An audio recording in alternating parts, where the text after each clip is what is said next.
Alors, à tout seigneur, tout honneur, nous arrivons maintenant au sommet des vins produits par les Hospices de Nuits, puisque nous allons déguster le Nuits Saint-Georges premier cru, les Saint-Georges. Donc les Saint-Georges, ce premier cru légendaire du village de Nuits Saint-Georges. Les Hospices de Nuits sont l'un des plus gros propriétaires de Nuits Saint-Georges, les Saint-Georges. Et cette cuvée me tient particulièrement à cœur puisqu'elle porte le nom des Sires de Vergy. C'est la cuvée des Sires de Vergy. Et en tant qu'habitant de l'étang Vergy, très attaché à l'histoire des seigneurs de Vergy, qui ont été les seigneurs qui possédaient Nuits Saint-Georges jusqu'au XIIe siècle, j'ai chaque année une petite attention particulière pour ce vin. On retrouve à nouveau cette couleur absolument magnifique, presque atypique pour ce millésime 2021, qui montre la maîtrise parfaite de Jean-Marc Moron, le vinificateur des Hospices de Nuits.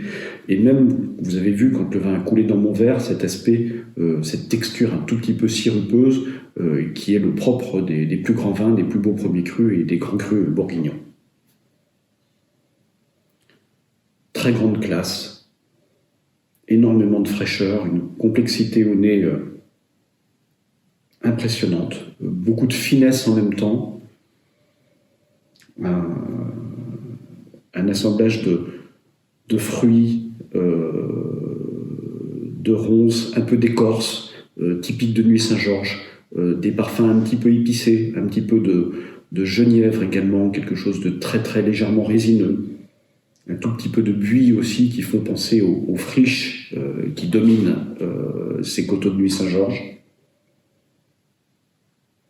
De la cerise, qui est toujours un signe de belle maturité, du cassis, du cuir, extrêmement complexe.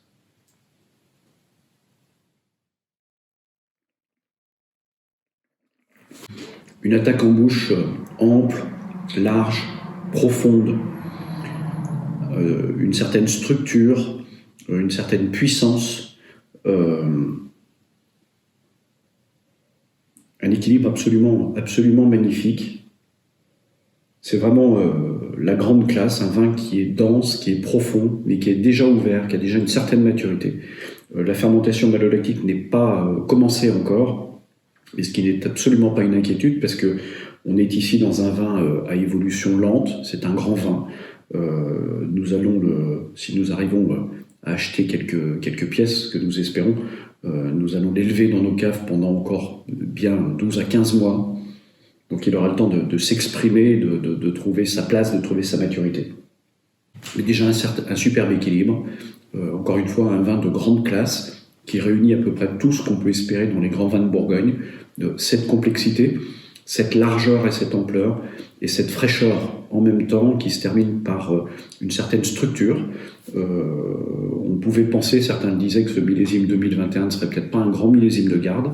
Quand on a la chance de goûter un vin comme ça, on trouve à la fois l'acidité et le tanin, la structure qui garderont ce vin et qui le guideront certainement pour de très nombreuses années.